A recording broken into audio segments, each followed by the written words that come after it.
Hey, it's me, Vicky Marie. Good morning, good afternoon, or good evening, wherever you are in this cray world we live in this crazy world we live in. And you remember that song by, was it Gene Pitney, What a Difference a Day Makes? It's not even been a day, has it? I was on live this morning and I was talking about the videos that had been released of the shooter of Charlie Kirk, the sniper up on the roof that murdered him or assassinated him. It's funny, isn't it? It feels like an assassination, doesn't it? That's how it feels. Anyway, we were talking about it this morning. Of course, the police had released the videos of him arriving at the campus, of him leaving the campus, running along the roof, jumping down, etc. There were images that we were talking about. And, within a couple of hours of that, of course, America woke up and there was good old Donald Trump, there on Fox News announcing, that the shooter had been apprehended. And, there's a lot of debate about this because the shooter was actually apprehended at 10 o'clock the evening before. And this is the shooter. Let's have a look at him. So, it was left to Trump, given to Trump to give the sort of kudos, if you like, of announcing that he'd been caught instead of it being announced that he'd been caught immediately. But, whatever. So he's a young lad. Very young lad, 22 years old, Tyler Robinson, and he's from a Republican background. So this is something else that I want, I think what we need to, there's a lot of things we're going to talk about in this video. We're going to look at the press conference and I'm going to comment on it just to let you know that if you don't want to see me commenting on the press conference, you can watch the press conference. It's available openly on social media. You can watch it and just make your own thoughts, but we're going to watch it together. I'm going to comment on it and I'm sure my chatters are going to comment on it. There's a lot of very interesting things in that press conference, I think. Anyway, so this is him. This is the guy, just such a young 22-year-old lad from as I say, a Republican background.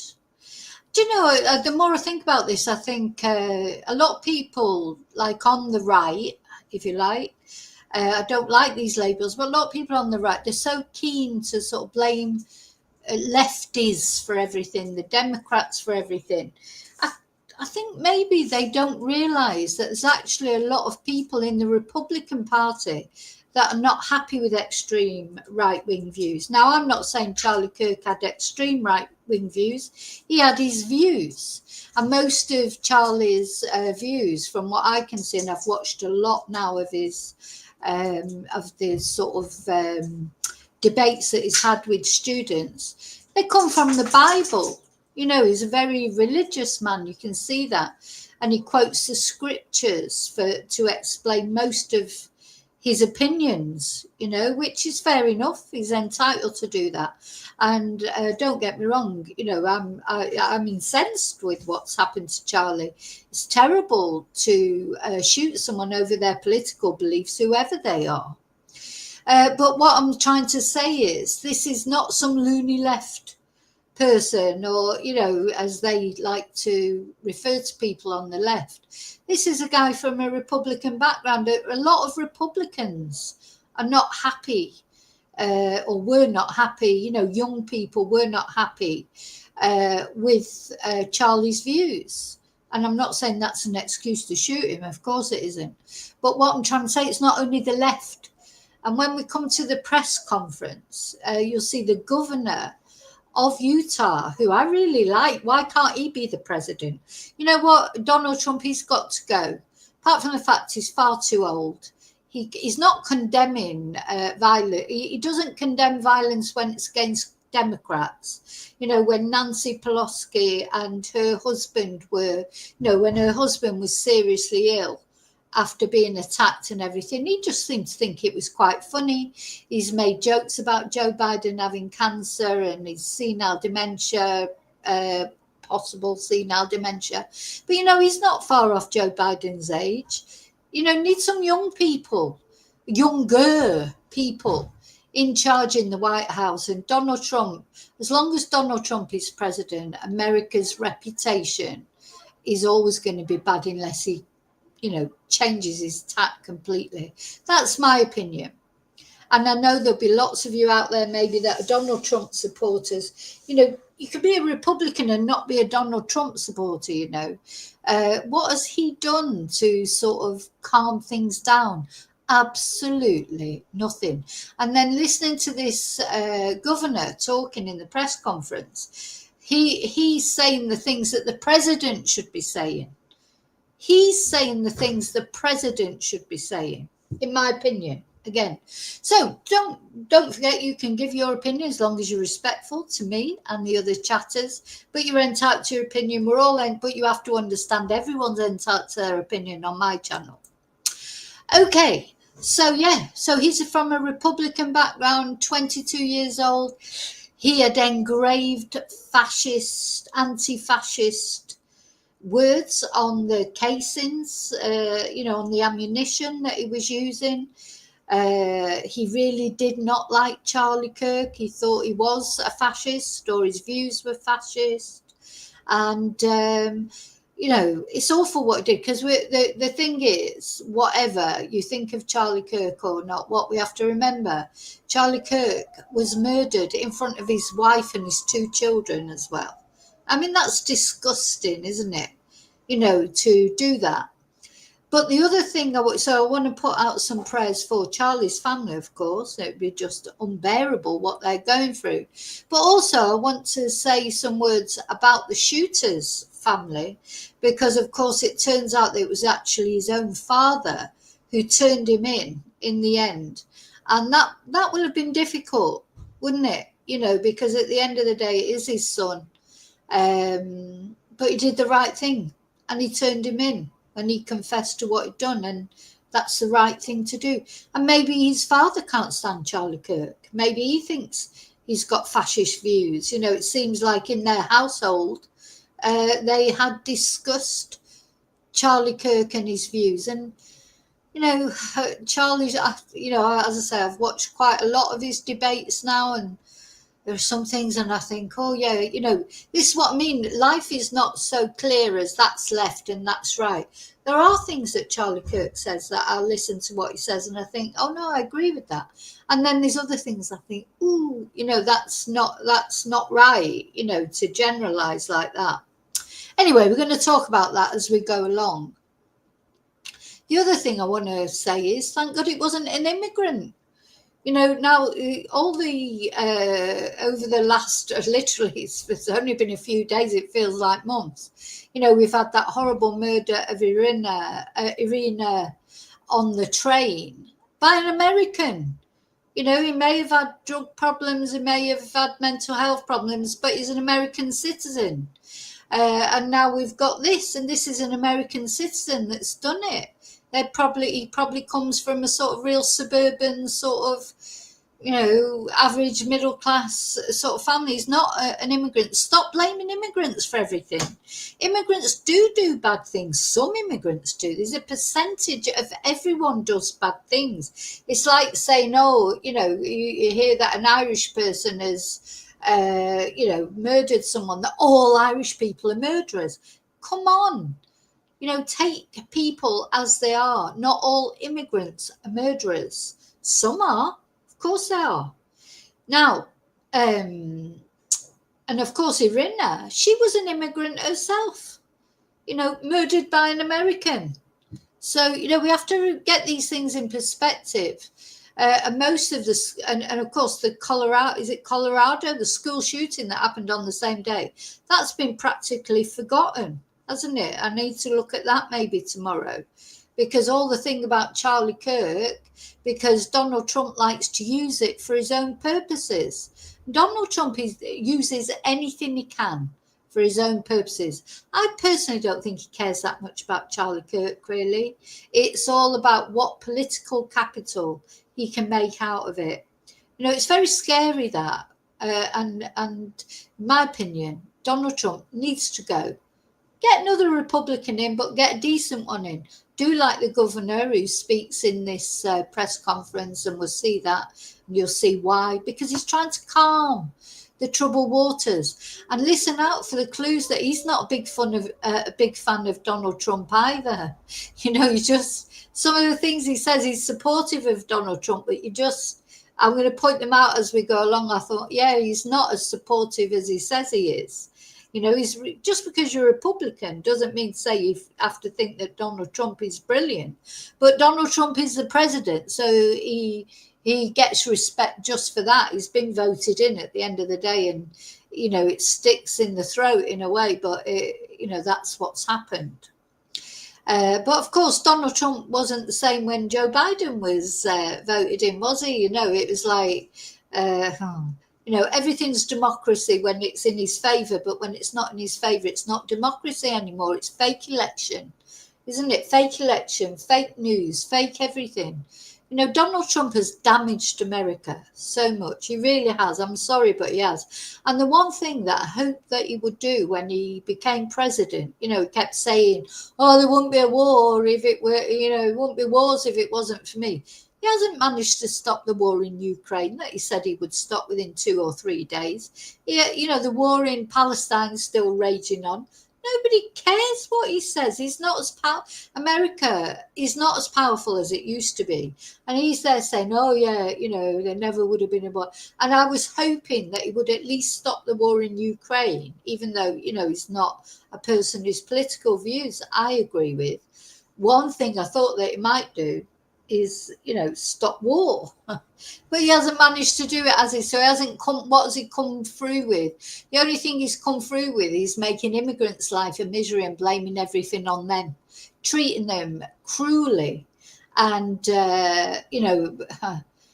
treating them cruelly, and just, it's horrible. Could you imagine? I think what I'd like to say to people, just for 1 minute, who don't agree with it, just for 1 minute, imagine what that's like. People's families ripped apart and everything. It's not right. It's not right. And to preach Christianity, talk about Jesus and this, that, and the other, and then in the same breath, you're being so horrible. Even the Pope has come out and said about it, because the Pope, of course, was an immigrant, wasn't he? This is what, he's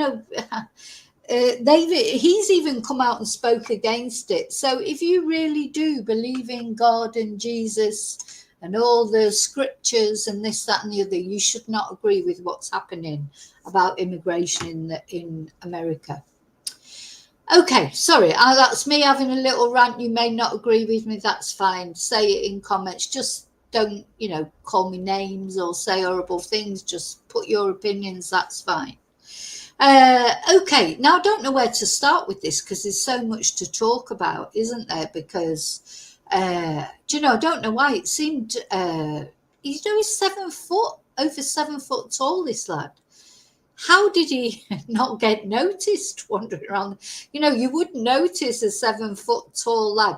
And the other thing I want to say is, he was not caught by the police. He's only been caught because his dad dobbed him in.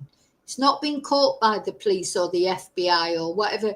The governor starts off the press conference by saying, we got him. Well, they didn't get him. His poor father, and honestly, my heart goes out to his father, because he made the right decision, but that would have been a hard thing to do, wouldn't it? Because that boy is going to prison forever. If he did, well, Donald Trump wants him to have the death penalty. So, he's either going to get the death penalty or he's going to prison for the rest of his life. So that's 2 lives ruined. Charlie's deceased. And now this boy, his life is ruined and his family's been torn asunder as well. So, you know, it is a real tragedy on all levels, isn't it? Right. Okay, so I'm going to say my thank yous now. I know I'm waffling on. I like a waffle, as you know. If you don't know me, my name's Vicky Marie. I was born in the UK, but I now live in Spain. I'm a citizen of the world. I don't really like identifying with different countries. I am British at the end of the day, but I'm British European, I suppose. But you know, I identify with humanity. Doesn't matter where you are in the world. You know, we're all people and we're all walking this life, not knowing what the hell we're doing, most of us. Nobody, you know, it's like Charlie seemed to have it all together. He seemed like really convinced of where he was going and what he's doing, and I envy him for that. 31 years old and very sort of certain of his path in life. Most of us are just wandering around aimlessly thinking what the hell is going on and where did all the years go to. You know, that's life is hard for everybody, isn't it? There's many things that are difficult in life. So I look on myself as a citizen of the world. I try and be fair with my commentary. You know, Donald Trump drives me crazy. I've tried to be fair about him, but you know, I find it quite difficult because I feel like Donald Trump now has got an opportunity to pour oil on troubled waters, and he's not doing it. Do you know what I mean? The governor does it, as you'll see in the press conference, but Donald doesn't seem capable of that. But anyway, I'll speak my truth, and people will either agree with me or they won't agree with me. That's fine. I just speak as I find. I'm not trying to, you know, win friends or get subscribers or whatever. People will watch me if they want to, or they won't watch me if they want to, and that's their choice. I'm a tiny little YouTube channel in millions of YouTube channels that anybody can watch any channel. It's not, you know, you don't get sort of tied down and forced to watch my channel. It's a choice, and if you don't want to watch it, that's fine. But I hope you will. Having said that, I hope you will. So I want to say thank you to those of you who do watch it. Thank you to those of you who subscribe, especially. Don't forget to subscribe, to press like, to share. Thank you to all of you who do that on a regular basis. I want to say a special thank you to my members. They are the mainstay of my channel. Thank you so much. Every Thursday we have a special exclusive members live stream. So why not consider becoming a member if you like a bit of waffle and a bit of chat. You know, the members lives are a little bit more, casual. You know, we talk about all sorts of things. Last night we talked about ghost stories and I waffled on about some things, and people waffled on about in the chat about things, you know. So yeah, why not become a member for an exclusive members live every Thursday evening.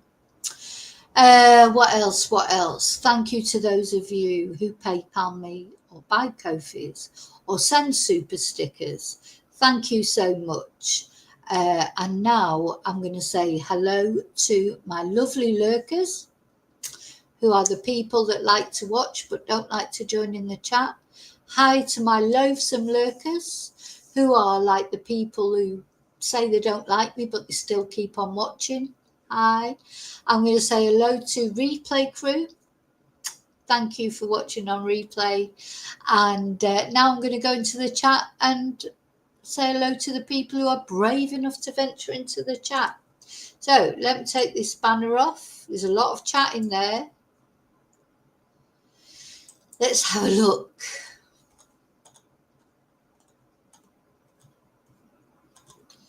Oh gosh, it's a long way up. So you're all chatting away, which is great.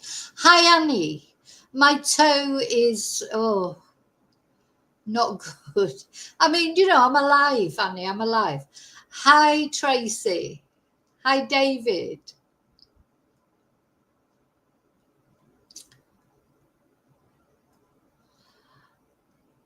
Sorry, all the chat. Hi, Fluffy. Hi, Lily. If I miss anyone going down, just remind me, because sometimes I do miss people. Hi, Geordie. Hi, Angel. Hi, Princess.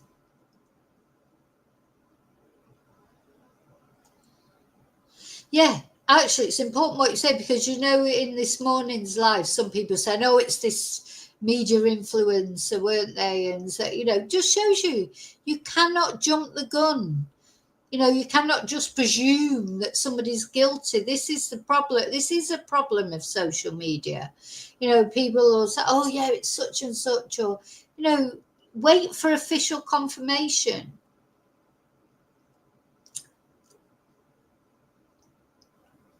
It's not the guy we looked at earlier. Hi, Yvonne.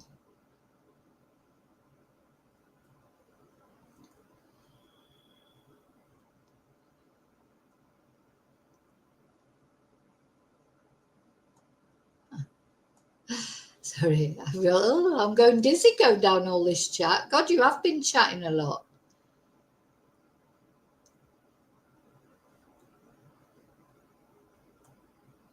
Which I will get to the bottom of it in a minute, but I think most of it is chat rather than new. Yes, 7 foot tall.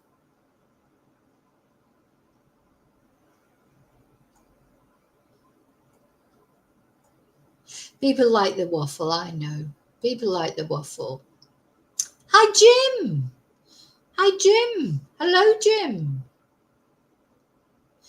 Do you mean I'm talking crap? What crap are you talking about? Well, never mind.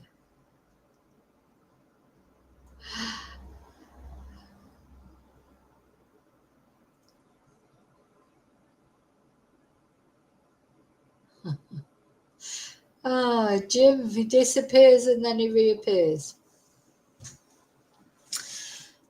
Okay, so let's get going. Where are we going to start? Now, first thing I want to do actually is tell you about this Spencer Cox, a little bit about Spencer Cox, who's the governor of Utah since 2021. He's Republican, but I really like him.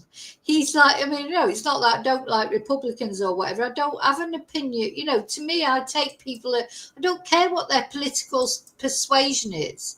I either like them or I don't like them. I might like them, you know, if they're Republican. I might like them if they're screaming, raving loony party. Or, you know, it doesn't matter. I take them as I find them, the way they talk, the things they say. So he's going to come up in the press conference. Spencer Cox, who's the governor of Utah. He's Utah's 18th governor. And he served as the 2023-24 chairman of the National Governors Association. So we will be talking about him. Oh, there's a couple of pictures I want to show you as well. I have a photo here. So, of course, this is a suspect, yeah? Well, suspect, it's definitely him. Tyler Robinson. This is his house. One of these cars is his car that he drove. Because although he's in Utah, he's in Washington. Another Washington. You know how I get confused about all these different places in America with the same name, but it's not like Washington, D.C. It's a different Washington. It's in Utah, but it's right on the outskirts, I believe. And that's where he lives. And he drove there from his house and drove back there. And then apparently confessed to a family member. So this is him with the family. You know, some of the faces have been blocked out, but this is his dad. You've got to think what that family are going through. I really feel sorry for them. I do, because his actions are not their fault. But of course, this is the family to really feel sorry for, because this is Charlie's family. His wife, the two girls. Is it two girls or is it a boy and a girl? I think it's a boy and a girl, actually. and they've been left without a dad. She's been left a very young widow, and it's not good, is it? None of it's good. So it's all very sad. All these families destroyed. It's awful. Hang on, let me do 1 second. I need to turn that down. Hang on 1 sec. So where am I going next? Going to put that window down. Going to put that window down. Right, so we're going to have a look at the press conference.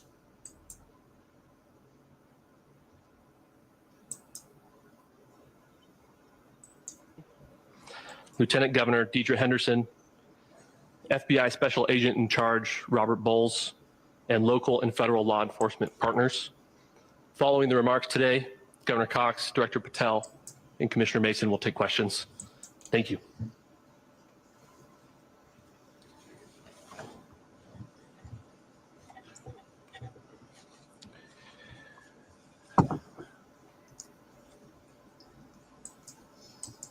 So this is the governor that I was talking about, Spencer Cox.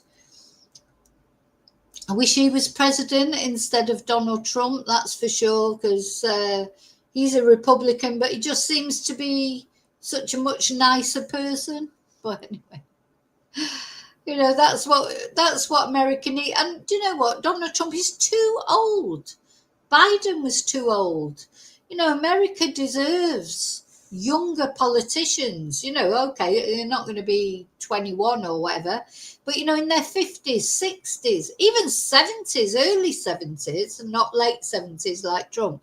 But to be honest, no, I think they should be in their 50s or 60s. There should be a cut-off point where he can't be president, which maybe is 70 years old. And that's my opinion, because they're too old. What does Donald, and also with someone like Donald Trump, what does he really know about normal life? He's never led a normal life. He doesn't know what struggles people go through. He ain't got a bloody clue. He's never had to worry about paying his electricity bill. He's never had to worry about buying food or nappies or diapers, of course. So, he's never had to worry about any of that. So what does he know about what normal Americans are going through? But normal Americans seem to think he's bloody brilliant. I have no idea why.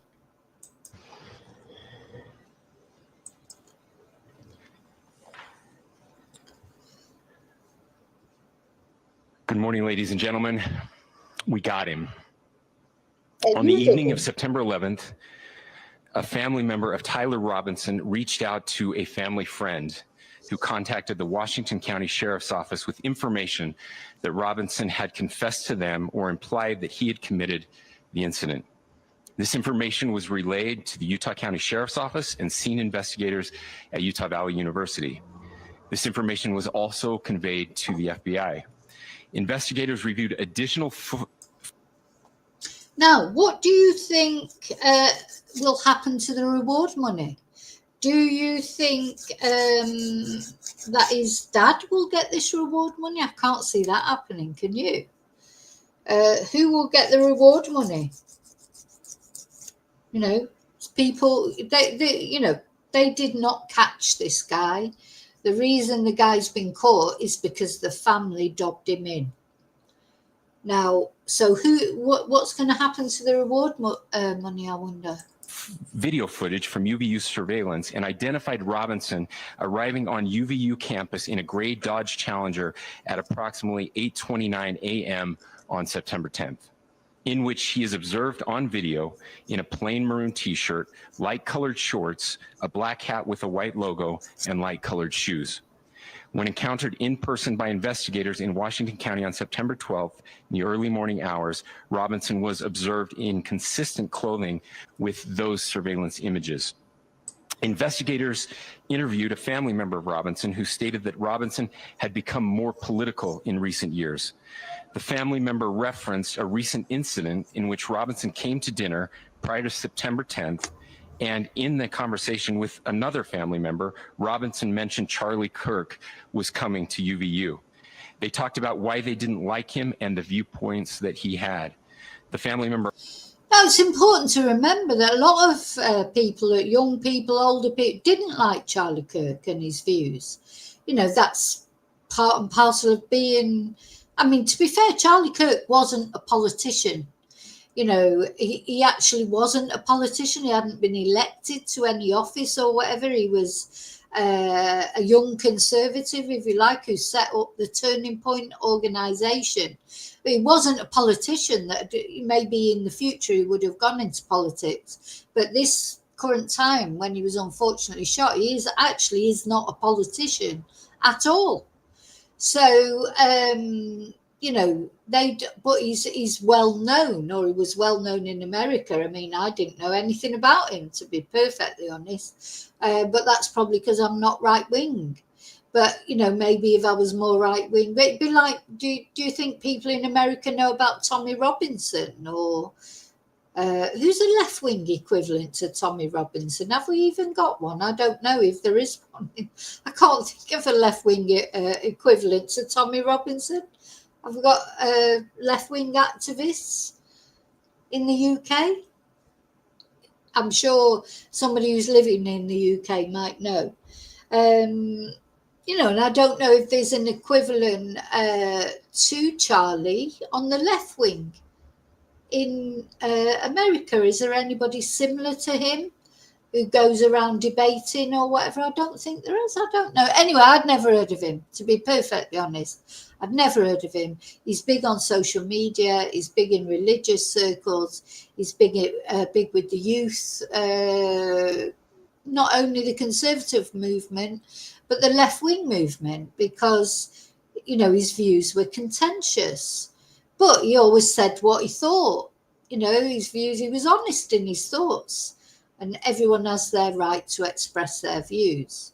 But I forgot why I started saying this now. I feel like I've gone off waffling. Oh, but yeah, so you can imagine in that Republican household that this suspect comes from, they sat there one day discussing Charlie Kirk.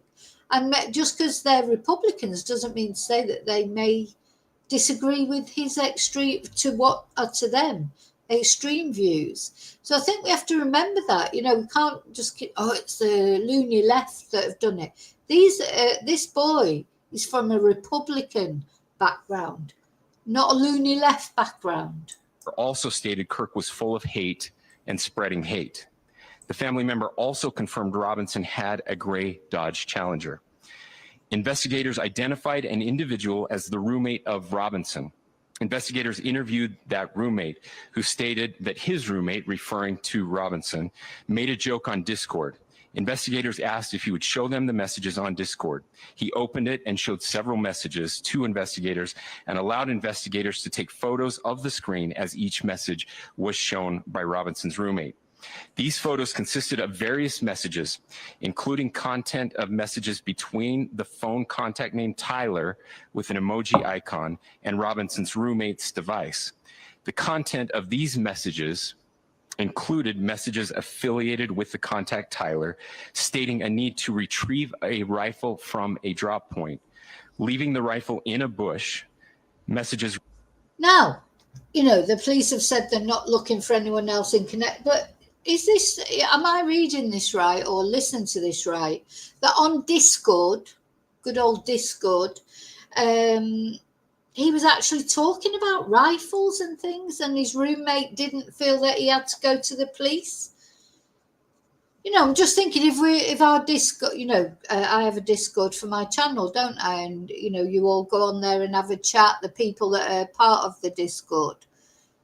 So if somebody was on there, like, or messaging me or saying, oh yeah, I'm going to leave this rifle such and such a place, or pick up this rifle, I think, you know, wouldn't that ring a few alarm bells in your head? I don't know.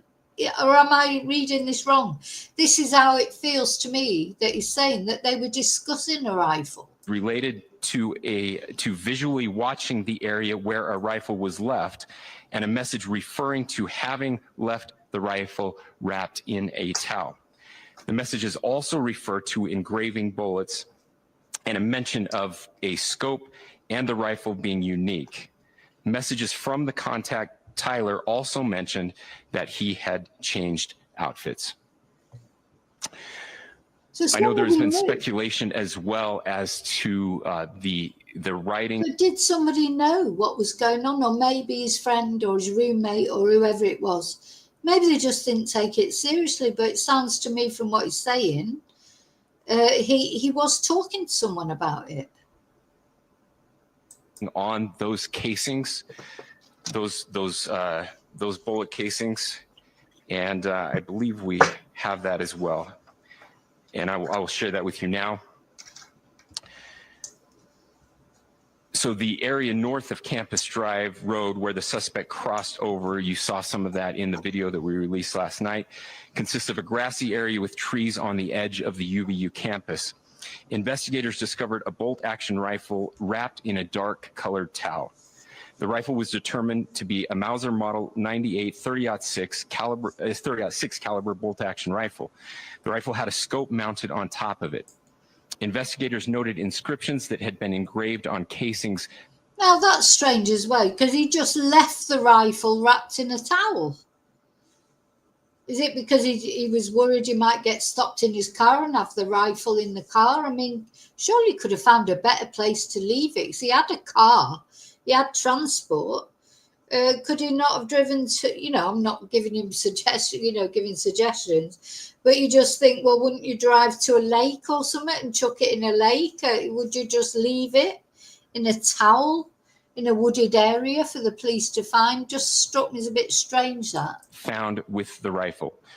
Inscriptions on a fired casing read, "Notices bulges, capital OWO, what's this, question mark." Inscriptions on the 3 unfired casings read, "Hey fascist, exclamation point, catch, exclamation point." Up arrow symbol, right. Yeah, so it even, engraved on this ammunition, "Hey fascist, catch." Gosh, I mean, that's even more extreme, isn't it? To go to the trouble of doing that. So he'd planned this, hadn't he? He'd planned it. It's not like just something he decided on the spur of the moment he was going to do. He was planning it, of course. Arrow and symbol and 3 down arrow symbols. A second unfired casing read, "Oh, Bella Chow, Bella Chow, Bella Chow, Chow, Chow." And now, that Bella Ciao, etc., that's an anti-fascist, just in case you don't know. Bella Ciao, let's just have a look at this. What is Bella Ciao? The meaning of the Italian phrase written on alleged Charlie Kirk assassin Tyler Robinson's bullets. And one of the phrases scrawled on a bullet case belonging to alleged Charlie Kirk assassin is an Italian anti-fascist phrase dating back to World War II. So, of course, the fascists, Mussolini, they were he was the guy in charge, wasn't he, during World War II, until, of course, the end of it. Oh, Bella Ciao, Bella Ciao. So that's hello, gorgeous, isn't it? Bella is beautiful, isn't it? And ciao is hello in Italian, I think. If anyone knows any better what it means, let me know. So that apparently was written on an unfired casing. And the slogan is the title of an anti-fascist song popularised during the Second World War by left-wing Italian partisans resisting Nazi Germany and Benito Mussolini's regime. And singing that song is a hallmark of Liberation Day in Italy, which is celebrated every April the 25th. Oh, so that's the gun as it was found, like just all in one piece like that, apparently. So, yeah, that's where that one comes from anyway. But hang on, got to find the... Oh, I've lost the...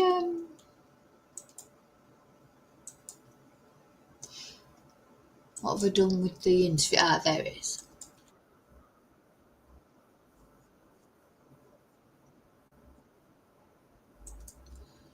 If you read this, you are gay. LMAO. Now, I don't know if Tyler was gay or, you don't have to be gay. Maybe he was just sympathetic.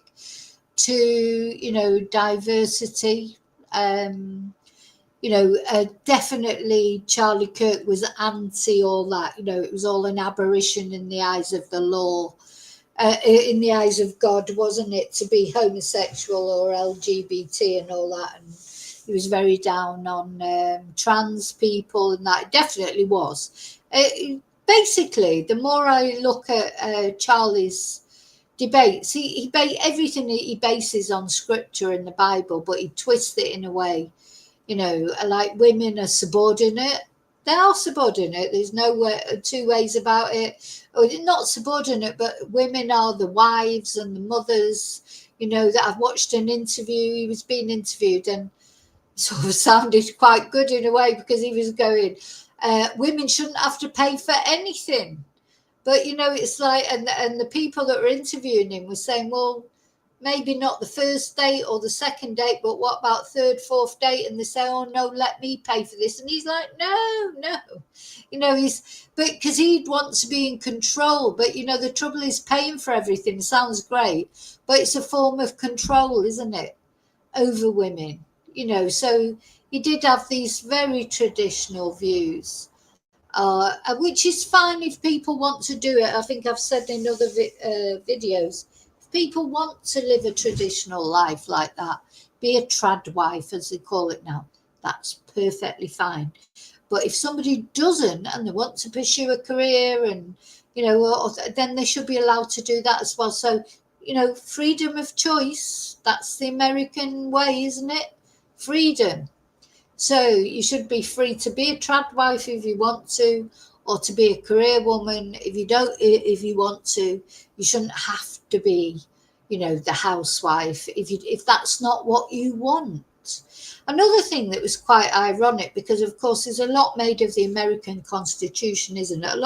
I think the Constitution, to be honest, is the root of a lot of problems in America, because it's like it's this enshrined, everything's enshrined. You can't change this Constitution, you know.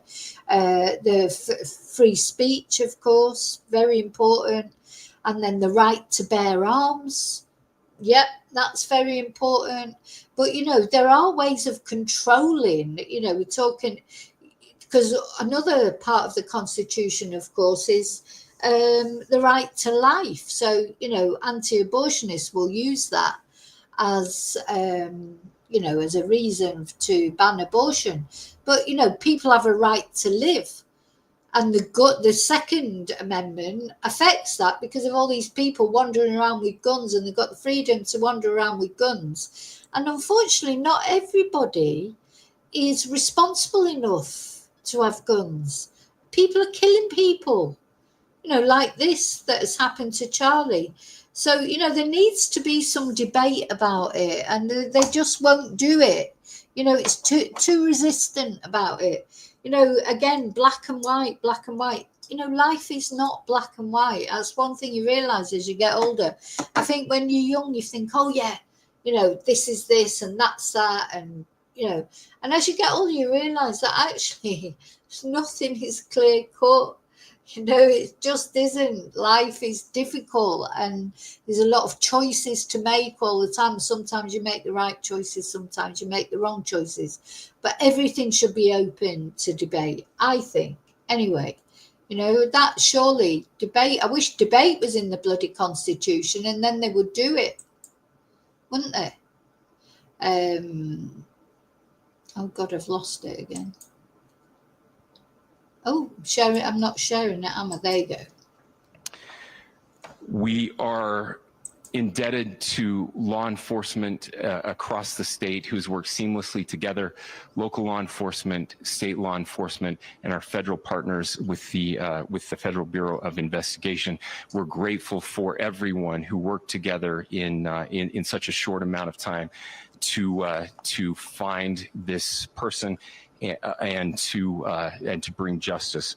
I want to thank the public who has been so engaged, reviewing videos, helping us with sending in tips, and helping us get to this point. I want to thank the family members of Tyler Robinson who did the right thing in this case and were able to bring him into to law enforcement as well. I especially want to thank the family of Charlie Kirk, Erica, Charlie's parents, his children. I want us to be thinking of them as we bring justice in this case. They will be involved in that justice. We will be working very closely with them as we move through this process as well. This is a very sad day for our country, a terrible day for the state of Utah, but I'm grateful that at this moment we have an opportunity to bring closure to this very dark chapter in our nation's history. With that, I will now turn the microphone over to the director of the FBI, Kash Patel. Oh my God. Now. Thank you, Governor. This guy he's just not got a clue, has he? You know, don't forget, twice this guy came out and said they had a suspect in custody when they didn't have a suspect in custody. And one thing I would say, if you look at this governor's face here, you know, I'm quite good at reading people's reactions. To me, it just seems like, yeah, he's got to respect him because that's, you know, what he's got to do. But you don't feel like he does respect him. That's just the feeling I get off him. This guy is, you know, I don't know. This is the director of the FBI, and it doesn't feel that there's something. It just doesn't fit. He doesn't inspire you with confidence, does he? This is what happens when you let good cops be cops. The FBI and our partners are proud to stand here today together to bring justice to the family of Charlie Kirk and honor his memory. I want to express my deep gratitude to President Trump, the Vice President, and the entire White House who have been so incredibly supportive with both resources and just personally to the FBI as a team. They had our backs the entire way, and I just want to express my gratitude for giving us the resources we need to operate in this space to bring this sort of justice at this sort of speed. In 33 hours, we have made historic progress for Charlie. Governor Cox, our partnership has been absolutely incredible these last few days. Our partnership will endure. Your state and local partners, your sheriffs, your DPS community has been unbelievably impressive in the hardest of times. And a case like this cannot be solved, cannot be brought without partnering with your state and local authorities. The FBI has You see, look at this guy's face, this governor. He's trying to stay impassive, but to me, honestly, I tell you, because you know, I am an empath and I can tell he's thinking inside, what a dick. What a dick. I mean, he looks like a dick, doesn't he? And he's thinking inside, oh, for God's sake. But he would never say it because he's polite, you know, but that's just like, you can just see what he's thinking. A certain role to play, and we will play that role, and we will lead out for the federal government. But Governor Cox, we are so grateful for your state partnership that led out on this investigation. A little bit of the timeline. Charlie was shot at 12:23 p.m. on Wednesday. The first FBI agents arrived on scene in 16 minutes with chiefs of police at 12:39 and secured the scene. The FBI immediately launched fixed-wing assets. We utilized these assets to transport personnel, specialty technicians, hostage rescue teams. We also utilize these assets to go back and forth from the East Coast and here in Utah to transport forensic evidence and other evidence that will be analyzed and is being analyzed at our FBI laboratories in Quantico and other laboratories, including the ATF. At my direction, the FBI released the first set of FBI photos of the suspect at 10 a.m. local time on 9/11. Then, shortly thereafter, the FBI reward of $100,000 was released at 10:45 a.m. local. Myself and Deputy Director Bongino arrived on the scene at approximately 5:30 p.m. on 9/11. The governor led a press conference last night at approximately 8 p.m., where at my direction, the FBI released a never-before-seen video of the suspect. We also released new images to the public of the suspect. And just last night, the suspect was taken into custody at 10 p.m. local time. In less than 36 hours, 33 to be precise, thanks to the full weight of the federal government and leading out with the partners here in the state of Utah and Governor Cox, the suspect was apprehended in a historic time period. And I want to highlight what Governor Cox said. This would not have been possible without you, the media, and you, the public. That's why we went so public, so fast, and we're so transparent, and we're committed to that transparency. The crime scene, just a little bit there. It is a large crime scene. State and local authorities, along with federal authorities, process that crime scene quickly. And I even had the ability to walk through that crime scene and walk through the steps the suspect took to learn more about what was needed and what resources we needed to bear to create a full picture for the FBI and leadership back in Washington. Furthermore, thankfully to state and local partners, forensic evidence has been seized and continues to be garnered. Forensic evidence has already been evaluated at FBI laboratories in Quantico and state and local authorities here. We will continue to process evidence as we see it, as we collect it, and we will continue to deliver it to Governor Cox and his team. Last night, we had a total of approximately 7,000 interviews, 7,000 leads. As of this morning, thanks to your great work, we have over 11,000 leads that were called in to the FBI. And we are running out every single lead that we can. Every one of those leads will be run out. 11,000 leads. Look at his face. What do they need to run those leads out for? They've got him. He's been arrested. So what they're going to run out 11,000 leads? Why don't they go and catch some other criminals as well? You know, why are they going to run out 11,000 leads in a case where somebody's already been apprehended? You can see the disbelief on his face. It's like ridiculous. The arrest is a testament to the dedication of good law enforcement Whatever. being great and partnership. No, it isn't. The arrest is a testament to the fact that his father did the right thing.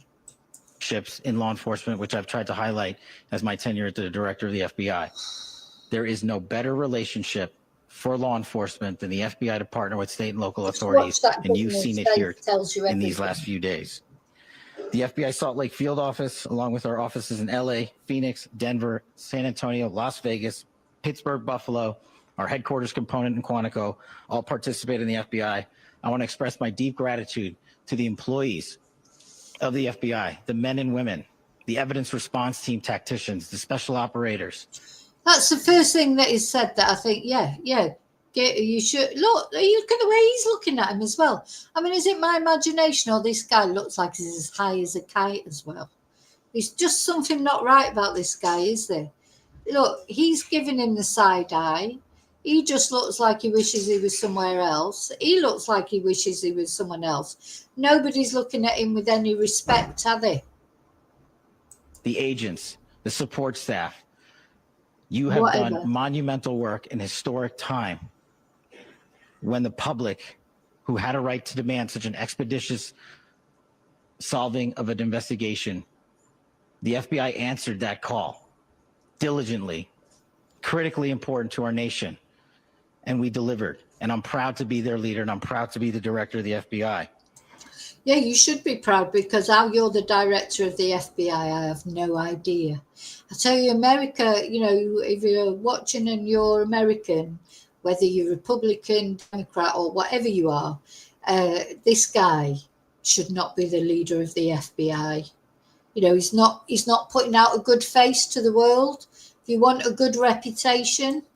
This is a very much an ongoing investigation, as the governor said, and we will continue to work with state and local authorities to develop the investigation, to provide them the evidence they need for their ongoing prosecutions. And we will be here to answer every call they absolutely have, as long as it takes, for as long as we need to find and apprehend whatever suspects were involved in this crime. Lastly, to my friend Charlie Kirk. I'll listen to this. Rest now, brother. We have the watch, and I'll see you in Valhalla. Now, is Kash Patel a Muslim? I mean, not that it matters to me. I couldn't give a shit if he's a Muslim or whatever he is. I don't know much about him, to be honest. What does he mean? I'll see you in Valhalla. What sort of a thing is that to say?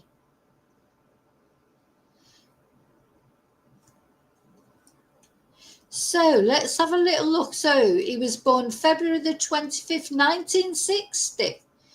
Well, he looks good for his age, I'll say that. Oh, no, 1980. I was going to say, bloody hell, he looks good for his age. So he's an American lawyer and former federal prosecutor, serving since 2025 as the director of the Federal Bureau.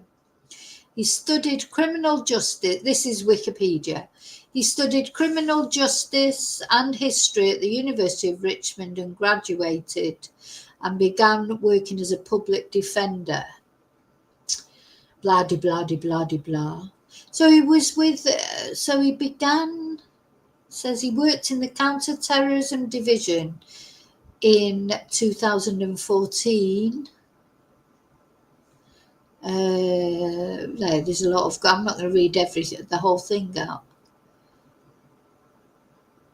So he's been on podcasts, published a children's book.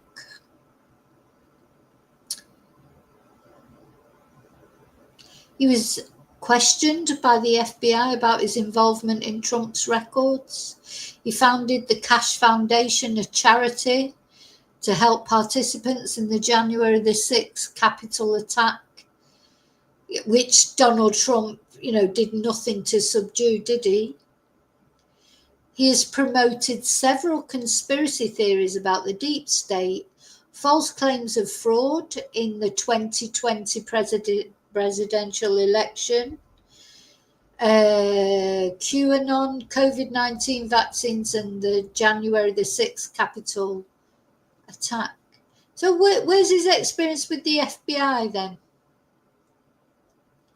Hasn't got any experience, but there you go.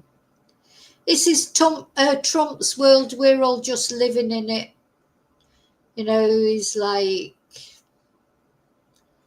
yeah, he seems a typical sort of friend of Trump, really, doesn't he?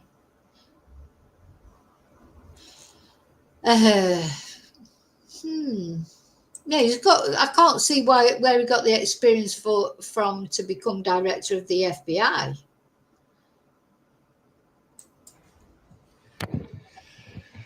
Thank you, and good morning. I would just like to take a few minutes as the sheriff to express my gratitude for everybody who has played a part in this investigation. Yeah, exactly. I know Valhalla is. So what does he mean? I'll see you in Valhalla. If he's a Muslim, he's not going to Valhalla, is he? And Charlie's not going to Valhalla. Charlie's going to heaven because Charlie was a committed Christian. Religion was everything to Charlie. So what a weird thing to say. I'll see you in Valhalla. That's where the Vikings went. The warriors and everything. What's he talking about? He's a nutter. Typical Trump friend.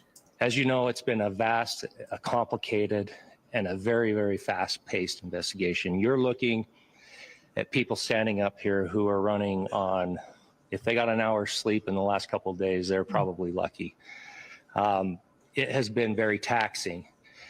It has been so impressive, speaking on behalf of the local law enforcement, to see the cooperation that we've seen in this type of case. Across the state, sheriffs, chiefs, our state partners have stepped up and have come to the call on anything that we needed. Our county chiefs have been phenomenal. Our Utah County Attorney, Jeff Gray, who's standing up here with us, has been phenomenal in leading us through this investigation. I would like to thank the federal government for their resources, their assets. Our local team here, our FBI team, has been extraordinary in helping us work through this and bring this person to justice. Most of all, I would like to thank the public, and specifically, I would like to thank the public who turned to prayers and who turned to positiveness for us. I would like to thank them on behalf of the law enforcement community, because we needed those prayers. That's what we needed to get through this. We needed your support, and you gave it to us. We needed your patience, and you gave it to us. And I would like to thank you for the Kirk family, because that's what they need, is your support and your prayers, and that will get us through all of this. So thank you, everybody, for everybody that have stepped up. We've had such a phenomenal response to this. Thank you.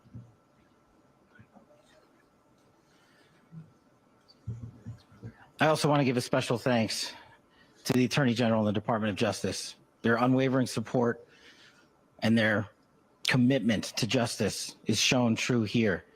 And without AG Bondi and Deputy Attorney General Todd Blanche and the resources they brought to bear, we would not have been able to complete our mission. And I just want to say special thanks. It's an honor to be a part of the Department of Justice. Thank you again to our incredible law enforcement team who has worked so hard. Sheriff, I got a solid 90 minutes last night, so I'm probably the most well-rested person up here. Ladies and gentlemen, I get the microphone, so I hope you'll permit me a moment just to share a few more thoughts about where we are and how we got here, and maybe a little bit of where we go from here. I don't want to get too preachy, but I think it's important that we, with eyes wide open, understand what's. Now, what this Governor Spence now says, this is what Donald Trump should have said, but he didn't. So to me, this is what President should say, trying to bring calm. Oh, God, look at Cash in the back there. He's as high as a kite, that guy. I'm sorry, he is. Happening in our country today. I've heard people say, well, why are we so invested in this? There's violence happening all across our country, and violence is tragic everywhere. And every life taken is a child of God who deserves our love and respect and dignity. This is certainly about the tragic death, political assassination of Charlie Kirk. But it is also much bigger than an attack on an individual. It is an attack on all of us.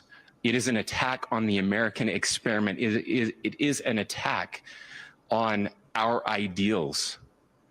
This cuts to the very foundation of who we are, of who we have been, and who we could be in better times.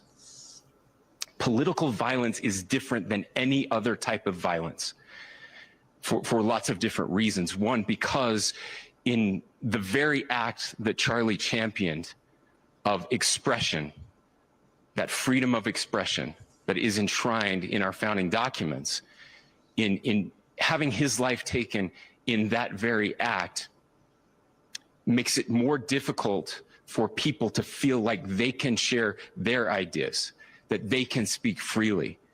We will never be able to solve all the other problems, including the violence problems that people are.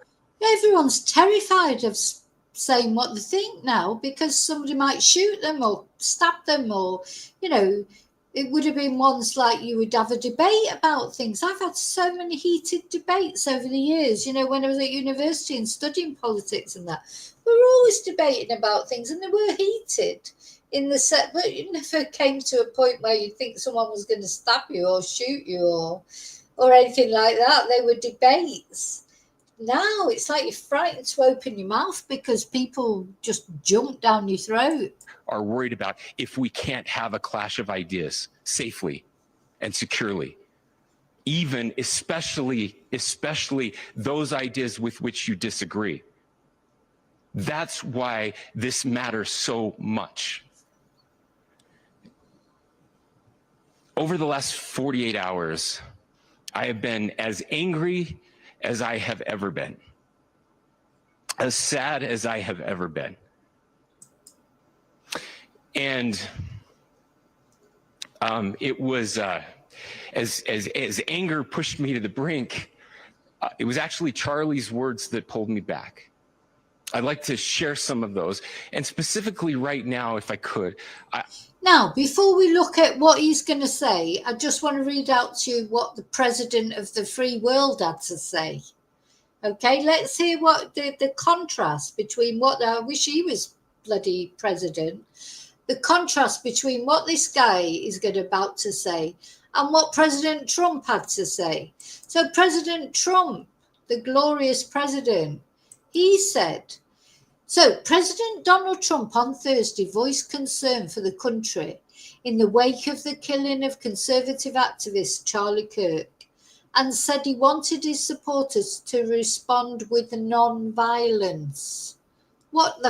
First of all, what the hell does that even mean? Respond with non-violence. Okay. Why didn't he just say, don't respond?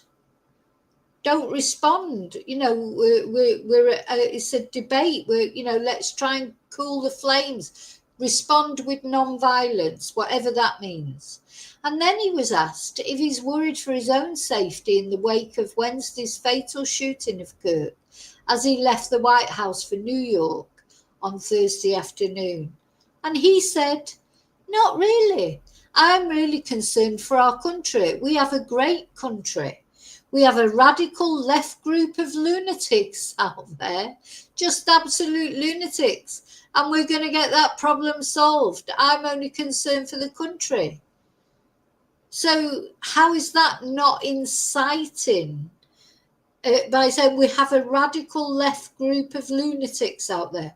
There's no radical right lunatics out there, is there? So let's have a look at the crimes that have been committed against Democrats within the last year that Donald Trump doesn't seem to think matter.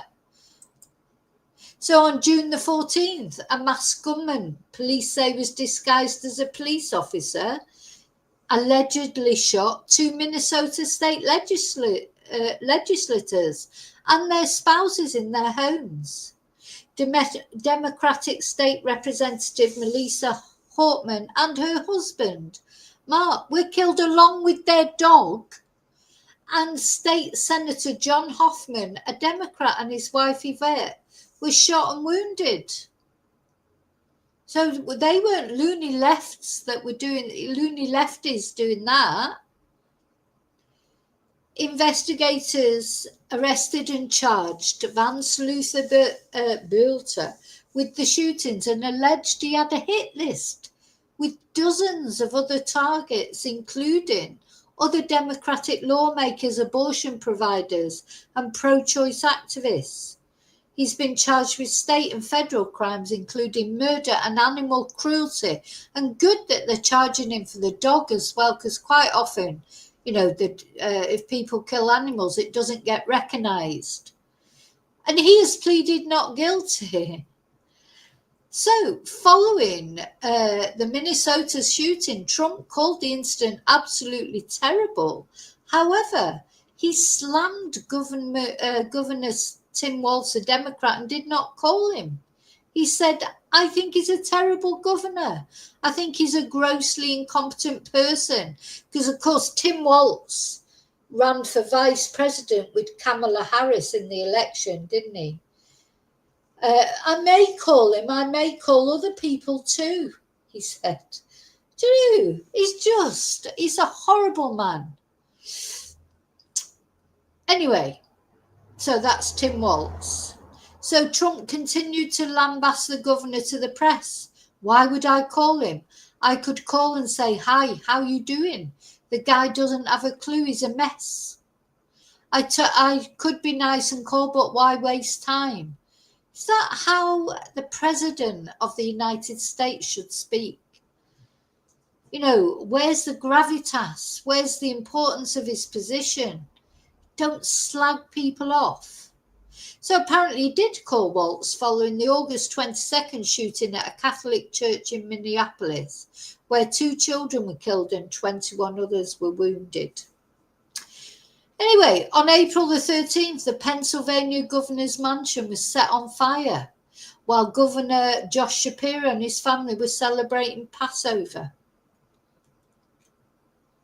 No one was seriously hurt, and the suspect, Cody Allen Balmer, turned himself in, according to police. But he allegedly told police he would have attacked Shapiro with the hammer if he had found him inside the residence. Trump was asked about the attack a day after and said the suspect was just a whack job.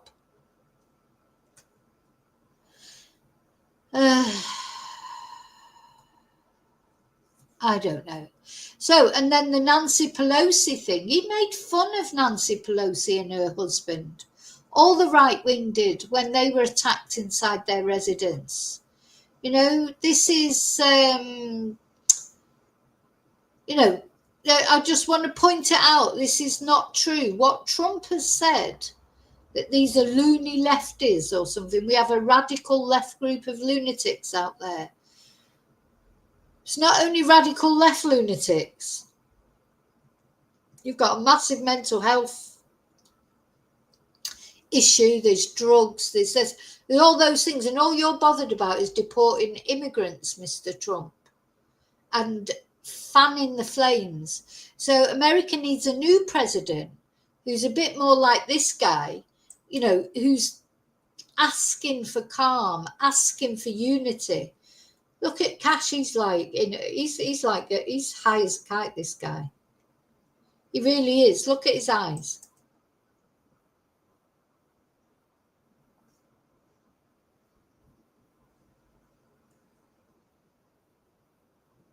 I listen to.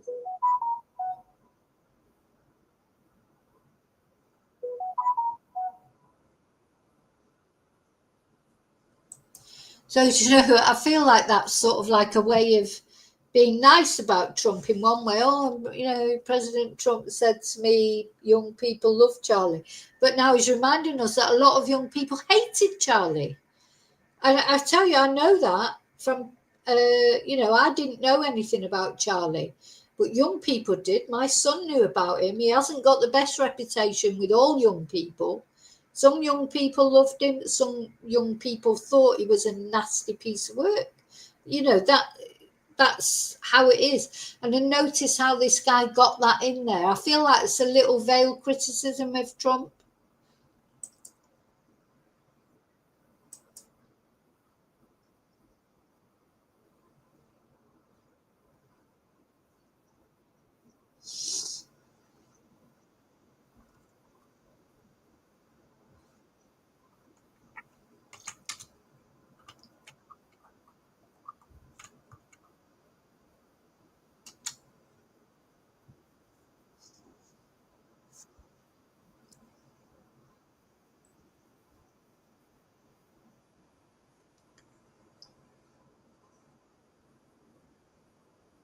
Oh, I'm not sorry. I'm not sharing. Am I? Hang on, hang on.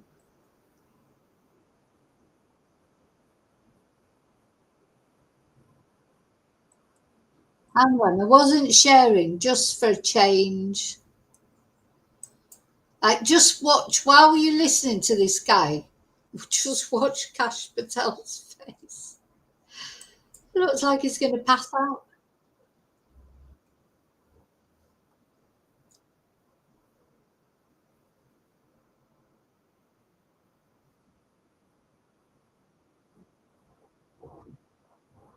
Oh, I'm not, still not bloody sharing. And securely. Ah. Even especially those ideas with which you disagree.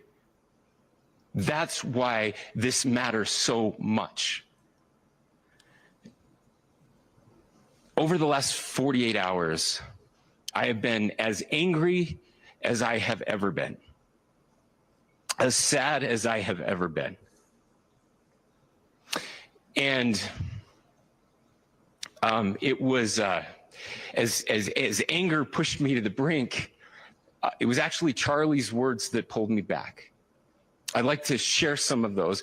And specifically right now, if I could, I need to talk to the young people in our state, in my state, and all across the country. As President Trump reminded me, he said, you know who really loved Charlie? The youths. And he's right. Young people loved Charlie, and young people hated Charlie. And Charlie went into those places anyway. And these are the words that have helped me. Charlie said, when people stop talking, that's when you get violence. He said, the weak can never forgive. Forgiveness is the attribute of the strong. The only way out of the labyrinth of suffering is to forgive. Welcome without judgment, love without condition, forgive without limit. He said, always forgive your enemies. Nothing annoys them so much. A few months ago, I referenced this last night, Charlie posted to social media, when things are moving very fast and people are losing their minds, it's important to stay grounded. Turn off your phone, read scripture, spend time with friends, and remember, internet fury is not real life. It's going to be okay. He again said, when you stop having a human connection with someone you disagree with, it becomes a lot easier to commit violence. He said, what we as a culture have to get back to is being able to have a reasonable agreement, where violence is not an option.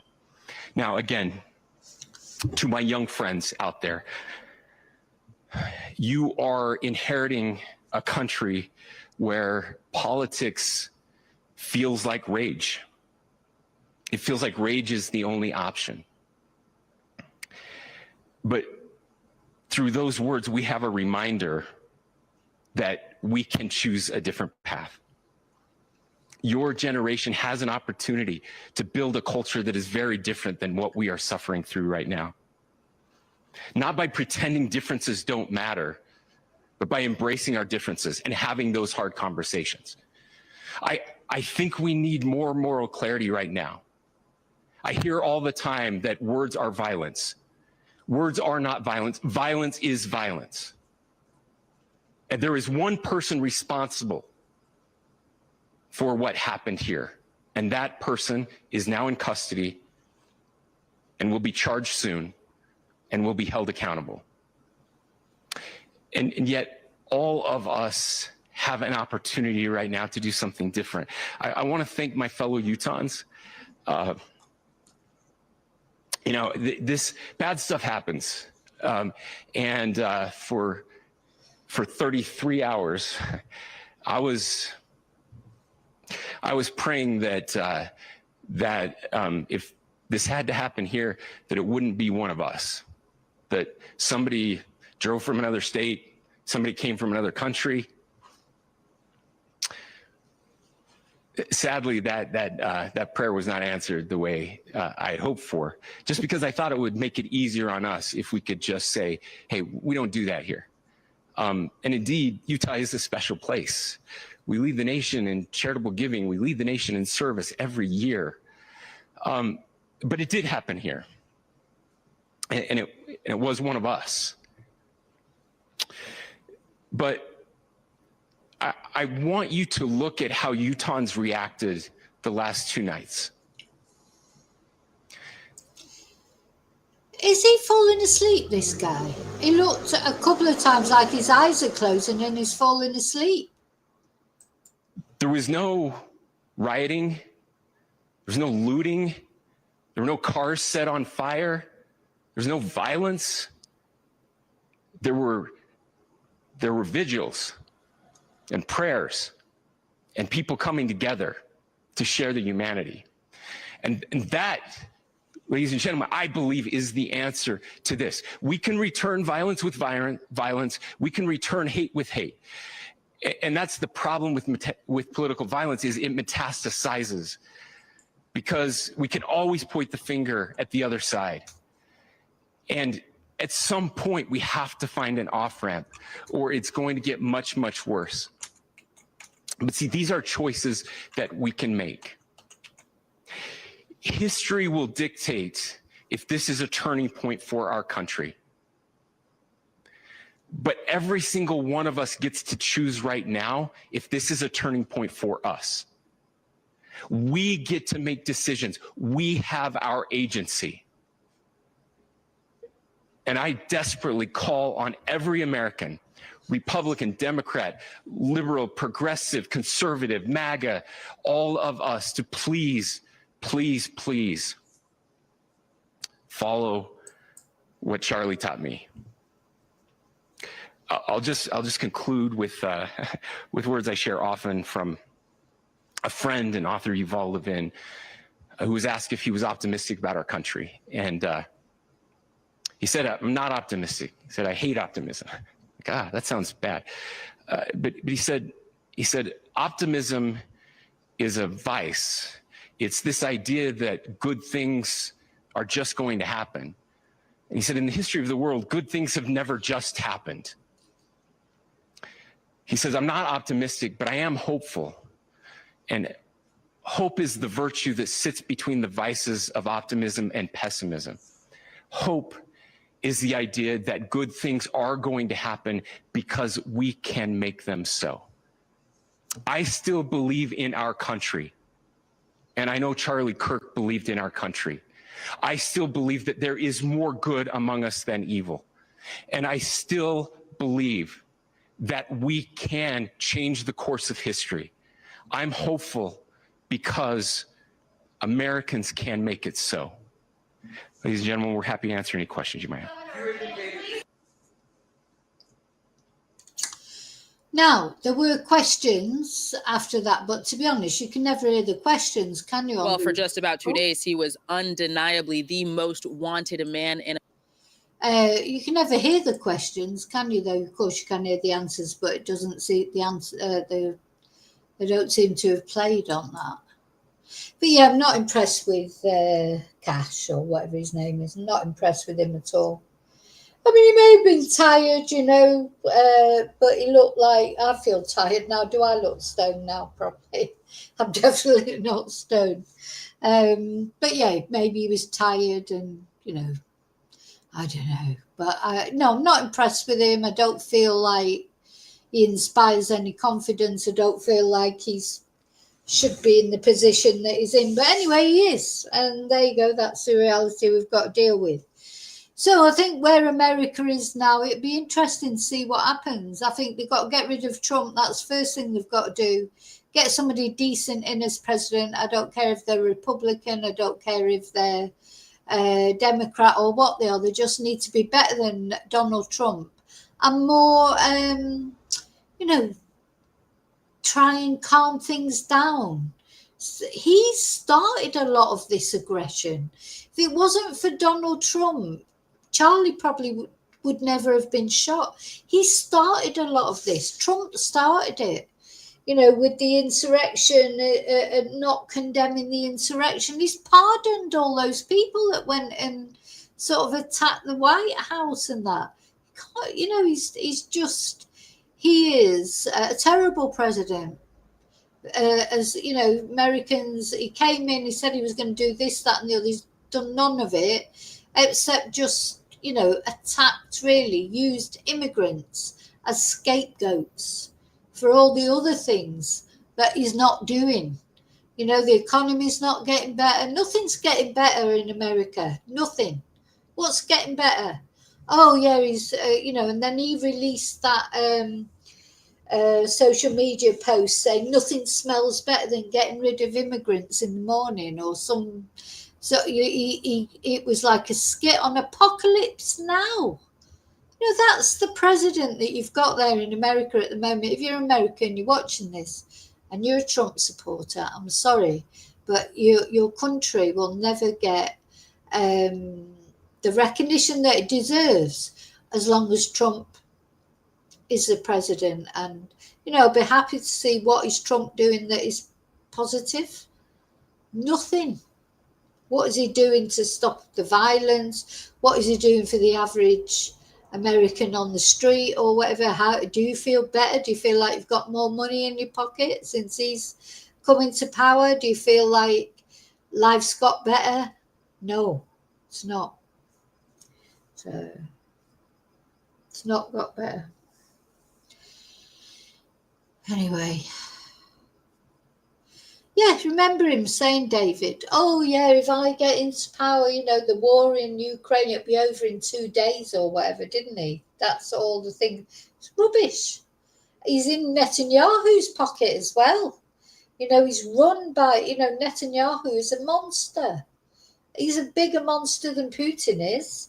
And Donald Trump's cozying up to him all the time. So, anyway.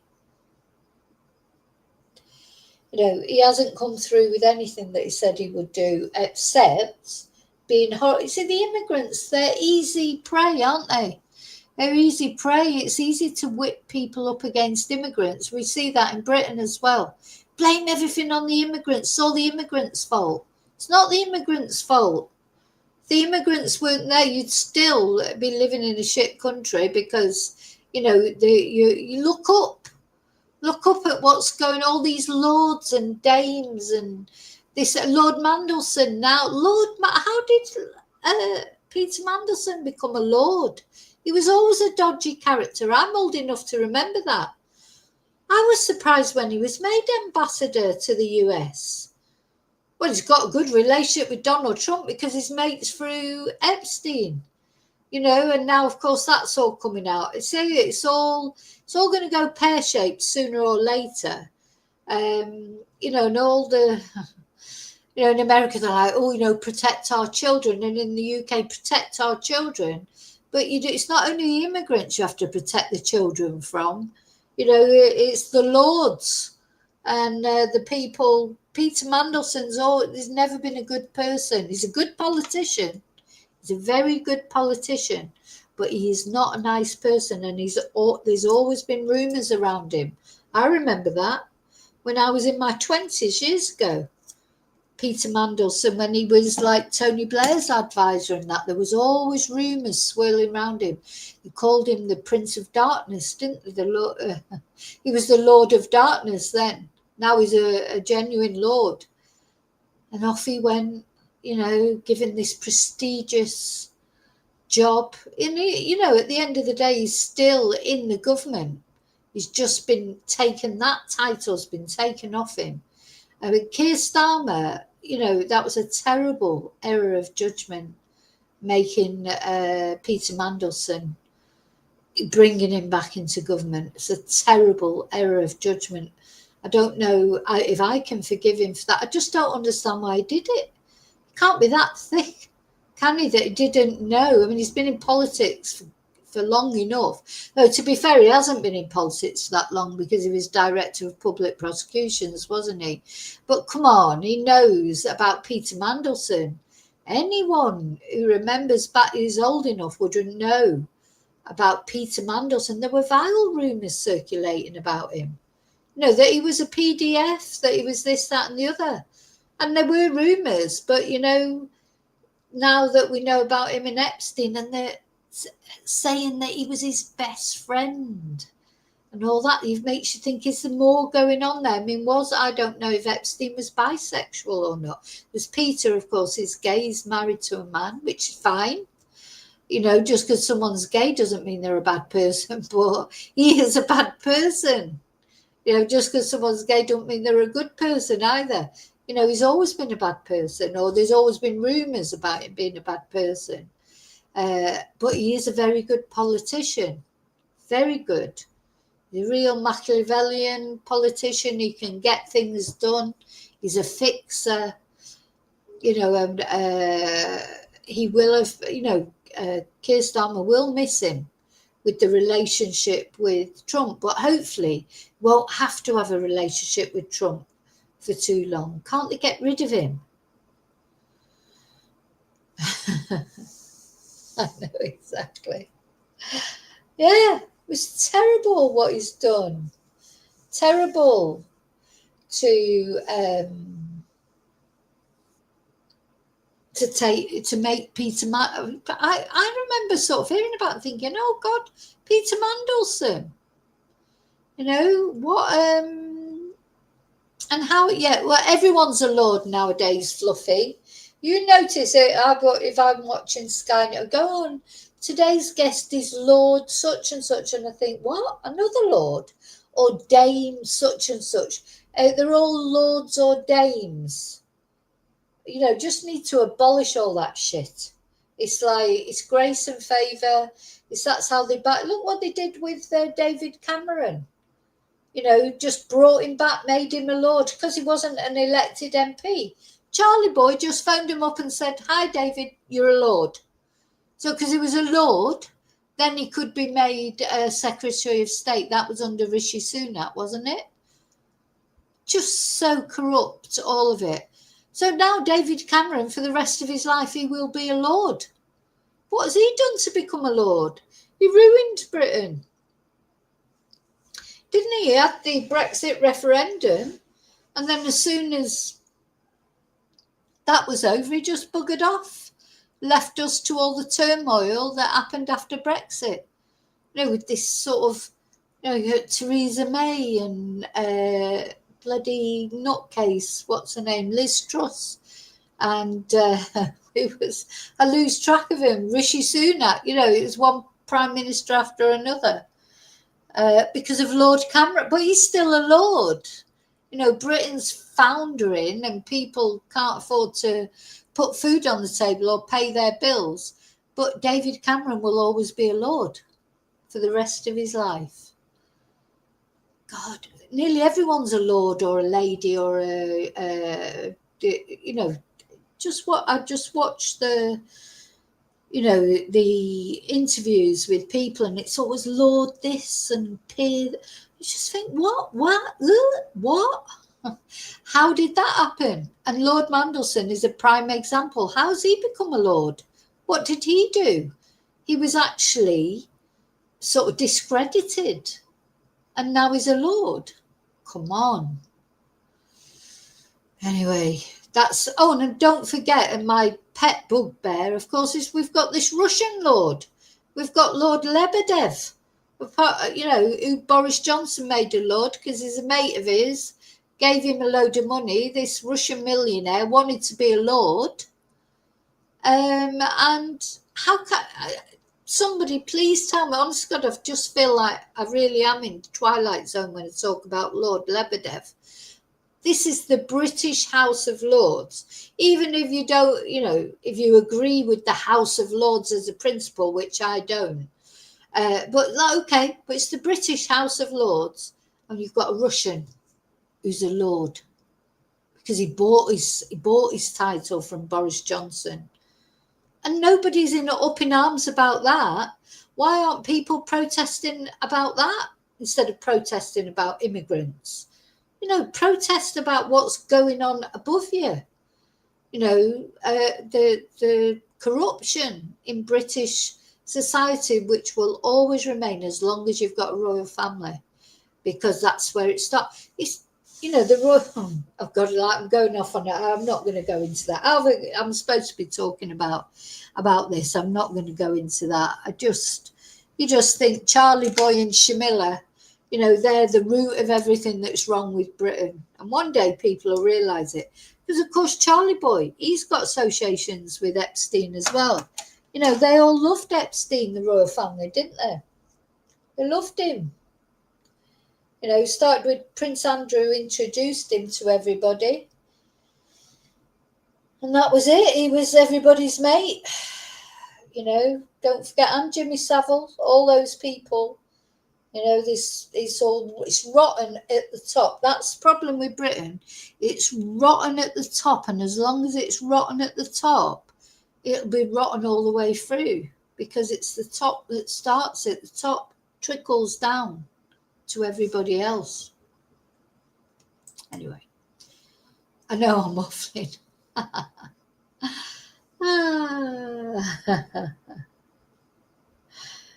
Oh dear.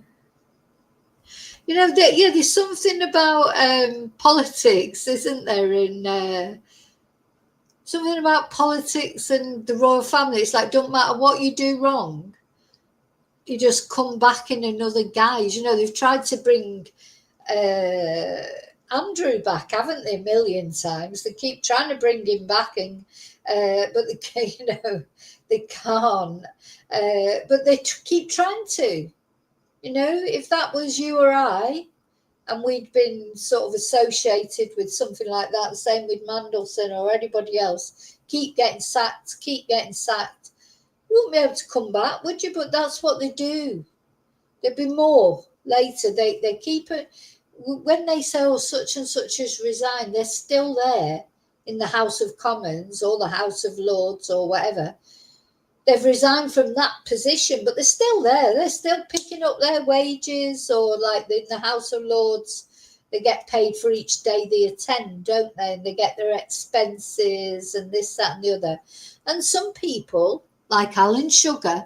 Now, Alan Sugar, you could think, well, you know, I don't agree with a lot of his views, but he's a self-made man. He's British. He got there, you know, on his own merit. He deserves to be a Lord. He doesn't pick up his Lord's salary. He doesn't pick it up. They don't need it. Most of them in there don't need it, but they still pick it up, most of them. I don't think Lebedev, to be fair, picks up his salary. He just wants to be a Lord. He just wants to swan around in Russia saying, I'm Lord Lebedev. You know, like, get on your knees. He's like, you know. So there's some who want it for the kudos, like Lebedev. Then there's others, they take the money anyway, even though they're millionaires. Boris Johnson's brother, Boris Johnson made him a Lord. He tried to make his father a Lord. He's made his illegitimate daughter a Lord, or not a Lord, what's she, a dame or duchess or whatever, I don't know. Whatever, that young girl, you know. Why is nobody protesting about all that? I just don't understand why people protest about things. It's divide and rule, isn't it? It's a deliberate thing. Pit people against each other, and then they won't look up at what's actually happening. That, you know, anyway, that's what I think.